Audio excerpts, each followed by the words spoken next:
prakash, please pick up the phone. prakash, please pick up the phone. prakash, please pick up the phone. prakash, please pick up the phone. prakash, please pick up the phone.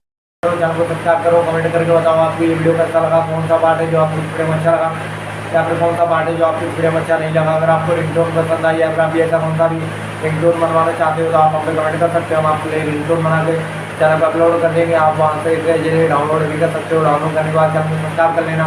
Subscribe करने के बाद जो bell icon आता है उसे और select कर लेना, तो उसका फायदा रहता है कि जब वीडियो डालते हैं तब आप तक वीडियो पहुँच जाता है। यानी कि अगर मैं सरल भाषा में बताऊँ तो आपको पता चल जाता है कि हाँ भाई